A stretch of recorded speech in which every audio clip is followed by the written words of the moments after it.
গণ অভ্যুত্থানের মুখে দেশ ত্যাগ করে ভারতে আশ্রয় নিয়েছেন সাবেক প্রধানমন্ত্রী শেখ হাসিনা। বহাল তবিয়তে আছেন ভারতের রাজনৈতিক আশ্রয়ে। দেশে ফেরার চেষ্টায় নানান ছক কষছেন শুরু থেকেই। সামাজিক যোগাযোগ মাধ্যমে প্রকাশিত একাধিক ফোন কল রেকর্ডে সে তথ্য ছড়িয়েছে দেশের মানুষের কাছে। ইতোমধ্যে শেখ হাসিনার নামে আন্তর্জাতিক অপরাধ ট্রাইব্যুনাল গ্রেপ্তারি পরোয়ানা জারি করেছে। সেই সঙ্গে তাকে দেশে ফেরাতে ইন্টারপোলের সহায়তা নেওয়ারও উদ্যোগ চলছে। তবে এত কিছুর মধ্যেও ভারতের আশ্রয়ে ভালোই আছেন সাবেক এই সরকার প্রধান। সাদা পোশাকে রক্ষীদের নজরদারিতে রয়েছে নিশ্চিদ্র নিরাপত্তা আশ্রয়ে। এদিকে শেখ হাসিনার দেশ ত্যাগ, সরকারে পরিবর্তন, অন্তর্বর্তী সরকার গঠন, নির্বাচনী রোডম্যাপ চেয়ে রাজনৈতিক দলগুলোর বড় ধরনের প্রত্যাশা, সব কিছুতেই যেন বেশ চাপেই রয়েছেন ডক্টর মোহাম্মদ ইউনূস। এত চাপের মধ্যে এবার সামনে এসেছে অন্তর্বর্তী সরকারের ঋণের বোঝা। বেশ বড়সড় ঋণের চাপে পড়তে চলেছে ডক্টর ইউনূসের সরকার। ভারত সরকার স্পষ্ট জানিয়ে দিয়েছে আওয়ামী লীগের ঋণের বোঝা বইতে হবে ডক্টর ইউনূসকেই। সম্প্রতি ভারতীয় সংবাদ মাধ্যম আনন্দবাজার এ নিয়ে একটি বিশেষ প্রতিবেদন প্রকাশ করেছে। সেখানে দেখা যায় ডক্টর ইউনূসের ঋণ প্রায় পাহাড় সম।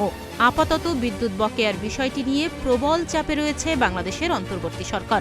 বকেয়া $৮৪.৬ কোটি পরিশোধ না করায় চলতি মাসের প্রথম থেকে বাংলাদেশে বিদ্যুৎ সরবরাহ ৬০% কমিয়ে দিয়েছিল আদানি গ্রুপ। একই সঙ্গে ৭ নভেম্বরের মধ্যে বকেয়া না মেটালে সরবরাহ বন্ধ করার হুমকিও দেয়া হয়েছিল। গত কয়েক বছরে ভারত প্রায় $৮০০ কোটি নামমাত্র সুদে ঋণ দিয়েছে বাংলাদেশকে। এছাড়া অনুদান দিয়েছে বিভিন্ন প্রকল্পে, যার মধ্যে রয়েছে সড়ক, রেল, সেচ, নৌবন্দরের মতো ক্ষেত্রগুলো। ওষুধ ও খাদ্যপণ্যের ক্ষেত্রেও ভারত নির্ভরতা যথেষ্ট। সাউথ ব্লকের তথ্য মতে ২০২২-২৩ আর্থিক বছরে ভারত বাংলাদেশ বাণিজ্যের পরিমাণ প্রায় $১৬০০ কোটি। দ্বিপাক্ষিক সম্পর্কে গুরুত্বপূর্ণ স্তম্ভ হয়ে দাঁড়িয়েছে শক্তি ক্ষেত্রে সহযোগিতা।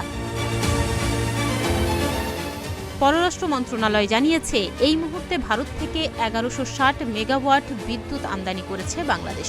এছাড়া প্রাকৃতিক বিপর্যয়, খাদ্য নিরাপত্তা, শক্তিক্ষেত্রে নিরাপত্তার মতো প্রতি বছর লেগে থাকা সংকটে নাস্তানাবুদ বাংলাদেশের অর্থনীতি।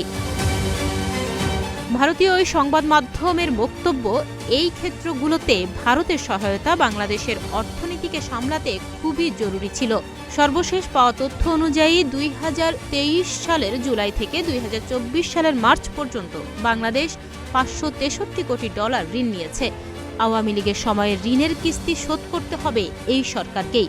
পরিস্থিতি এমন দিকে যাচ্ছে যা সামাজিকভাবে নৈরাজ্যের জন্ম দিতে পারে বলেও আশঙ্কা করছে ভারত।